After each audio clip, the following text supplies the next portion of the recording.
Request कर दीजिए।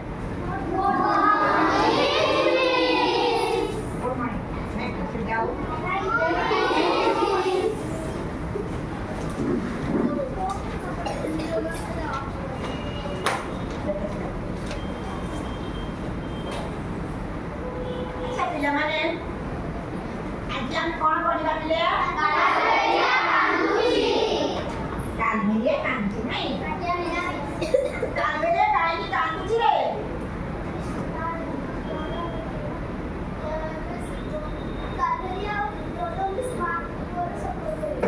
अच्छा तारे आना की पढ़िबा कौन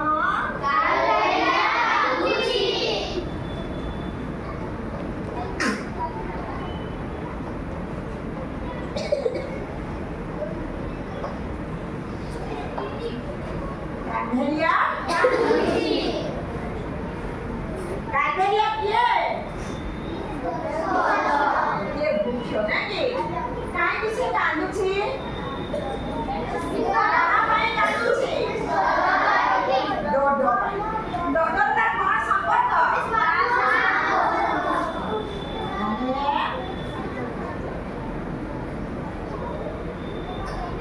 डोडो प्लस कान्हैया ना कि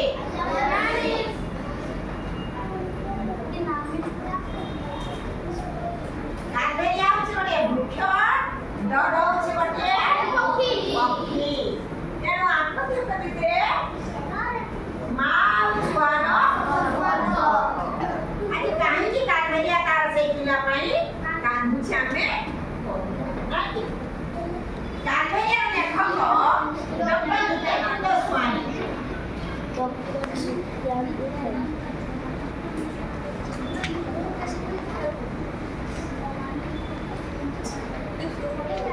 ସେ କେବେ ଜନ୍ମଗ୍ରହଣ କରିଥିଲେ 1942 ମସିହା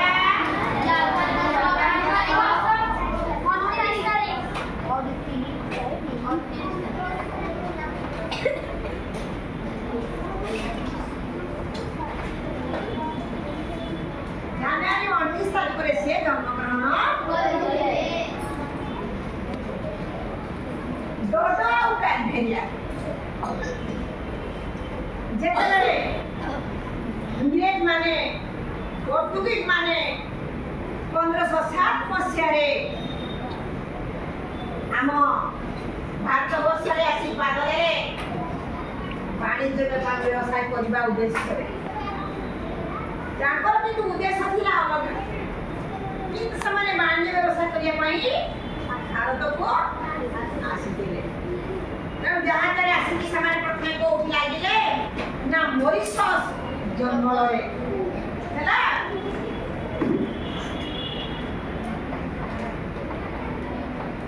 ମରିସସ୍ ସେଇ ମରିସସ୍ର ଗୋଟେ ଜଙ୍ଗଲ ଥାଏ ସେ ହେଉଛି ମରିସସ୍ ଜଙ୍ଗଲ ସେଇଟାରେ ସେମାନେ ପ୍ରଥମେ ପାଦ ଦେଲେ ସେମାନଙ୍କୁ କିଏ ଜାଣିଛ ପ୍ରଥମେ ୱେଲକମ୍ କରିଥିଲା ଏଇ ଡୋଡୋ ମାନେ ହେଲା ଏଇ ଡୋଡୋ ପକ୍ଷୀ ମାନେ ପ୍ରଥମେ ସେମାନଙ୍କୁ ସ୍ୱାଗତ ଜଣାଇଥିଲେ ଡୋଡୋ ପକ୍ଷୀ ମାନେ ବହୁତ ନିରୀହ ପାରା ସଦୃଶ ତମେ ଦେଖିଥିବ ପାରାକୁ ତମେ ଏମିତି ବି ଧରି ପାର ପାରା ଉଡ଼ିଗଲେ ବି ତାକୁ ଧରି ହୁଏ ଧରା ଦିଏ ହଁ ନା ନାଇଁ କେତେକା ପାରା ଦେଇକି ଖାଦ୍ୟ ଦେଲେ ହାତରେ ଖାଆନ୍ତି ହଁ ନା ନାଇଁ ତେଣୁ ଦ୍ୱିତୀୟ ମାନେ ଅଙ୍କ କର ଶୀଘ୍ର ପଣିକା ଲେଖ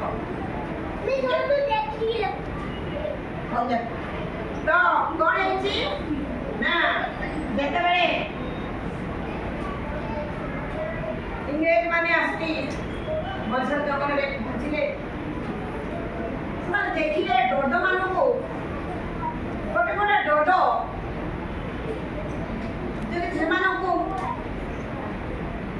ଧରିବାକୁ ଚାହାନ୍ତି ସେ ଡୋଡୋ ମାନେ ବହୁତ ଶାନ୍ତ ବହୁତ ନିରୀହ ମାନେ ଉଡ଼ିକି ଗୋଟେ ଜାଗାରୁ ଅନ୍ୟ ଜାଗାକୁ ଯାଇପାରନ୍ତି ନାହିଁ ତେଣୁ ସେମାନେ କଣ କଲେ ବାଣିଜ୍ୟ ବ୍ୟବସାୟ କରିବା ଉଦ୍ଦେଶ୍ୟରେ ଆସିଥିଲେ କିନ୍ତୁ ତାଙ୍କର ଲୋଭ ହେଲା ସେ ଡୋଡୋ ମାନଙ୍କୁ ଗୋଟେ ପରେ ଗୋଟେ ସେମାନେ ମାରିବାକୁ ଲାଗିଲେ ଗୋଟେ ଡୋଡୋ ପକ୍ଷୀ ଯଦି ସେମାନେ ମାରି ଦେଉଥାନ୍ତି 15-25 କିଲୋ ମାଂସ ସେମାନେ ପାଇଯାଉଥାନ୍ତି ଆଉ ତାଙ୍କର ଶାବକ ମାନଙ୍କୁ ସେଇ ପଟୁଇଜି ମାନଙ୍କର କୁକୁର ବିଲେଇ ଆସିଥିଲେ ତାକୁ ଝୁଣିକି ଖାଇଗଲେ।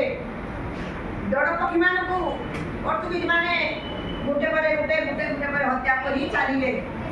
ଏଭଳିକି ତାଙ୍କର ବଂଶ ଲୋପ ପାଇବା ପର୍ଯ୍ୟନ୍ତ ସେମାନେ ଛାଡ଼ିଲେ ନାହିଁ।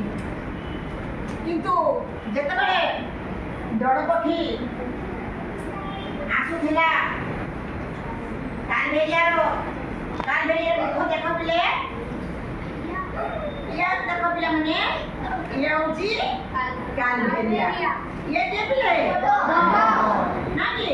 ତେଣୁ ଦେଖ ଏଇ ଡଡ଼ ଯେତେବେଳେ ଆସୁଥିଲା କାଲବେରିଆ ମୁଖ ଚାରିପଟେ ବୁଲୁଥିଲା, ତାର ଫଳ ଖାଉଥିଲା, ପକ୍ଷୀ ପଲେ ଗଛକୁ ଆଉଜି ପଡୁଥିଲା। ସେତେବେଳେ ଡଡ଼ ପାଉଥିଲା ମାତୃତ୍ୱର ଆନନ୍ଦ। ତେଣୁ ଡଡ଼ ଏବଂ କାଲବେରିଆ ଗଛ ଭିତରେ ଗୋଟେ ମା ପିଲାର ସମ୍ପର୍କ। କିନ୍ତୁ ଆସ୍ତେ ଆସ୍ତେ ଯେତେବେଳେ ଦୀର୍ଘ 300 ବର୍ଷ ହେଇଗଲା, ଡଡ଼ର ଆଉ କାଲବେରିଆ ବୃକ୍ଷ ପାଖକୁ ଆସିନଥିଲା। କାଲବେରିଆ ତାକୁ ଛାଡିଛି ବୋଲିଲା। କାହିଁକି? 300 ବର୍ଷ ହେଇଯାଇଛି। 300 ବର୍ଷ ହେଇଗଲାଣି। ଯଦି ଆଉ କାହିଁକି ଖୋଜିଲା ନା କାଲବେରିଆର ଫଳ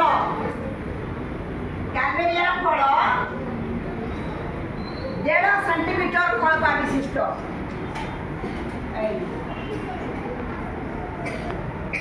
କାଲବେରିଆର ଫଳ 1.5 ସେଣ୍ଟିମିଟର ଫଳପା ବିଶିଷ୍ଟ। ତାକୁ କେବଳ ଏଇ ଡଡ଼ ଖାଇକି ହଜମ କରିପାରୁଥିଲା। ପୁରା ସେ ଫଳଟାକୁ ସେ ଗିଳି ଦଉଥିଲା ଏବଂ ତାର ପାକସ୍ଥଳୀରେ ସେଟା କଣ ହଉଥିଲା? ନରମ ହେଇଯାଉଥିଲା ଏବଂ ତାର ମଞ୍ଜିଟି ସେଟା ଗିଳି ଦଉଥିଲା। ତାର ମଞ୍ଜିଟି ମଳ ଆକାରରେ ବାହାରି ଯାଉଥିଲା। ସେଇଟା ସିଏ ଆଉ ଗୋଟେ ଗଛ ବିକ୍ଷେପ ହଉଥିଲା।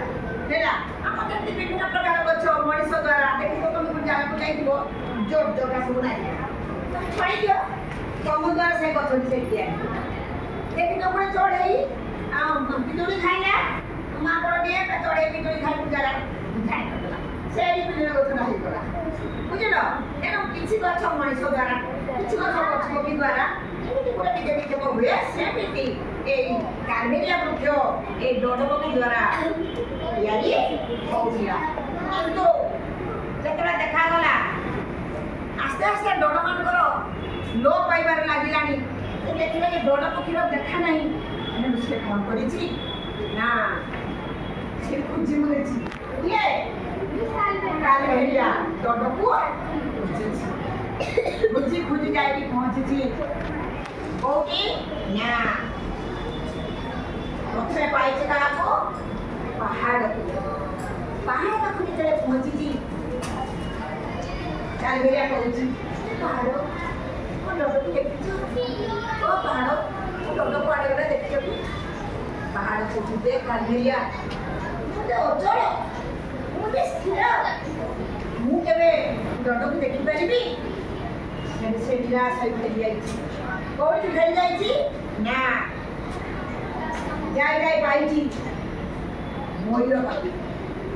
ମୟୂରକୁ ପଚାରୁଛି, ମୟୂର ଭାଇ, ହେ ମୟୂର, ଡଡ଼କୁ ଦେଖିଛ? ଡଡ଼ କୁଆଡ଼େ ଗଲା କି? ଡଡ଼ ସମୟ ଥିଲା, ମୋ ପାଖକୁ ଆସୁଥିଲା, ମୋର ଫଳ ଖାଉଥିଲା, ମୋ ଚାରିପଟେ ବୁଲୁଥିଲା, ସେଥିରେ ମୁଁ ତାର ମାତୃତ୍ୱର ଆନନ୍ଦ ପାଉଥିଲି। ମୁଁ ଡଡ଼କୁ ଦେଖିଛ କି?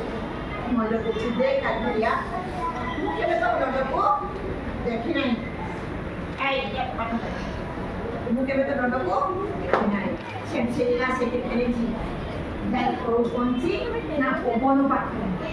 କୋଉଠି ପହଞ୍ଚିକି? ପବନ ପାଖରେ।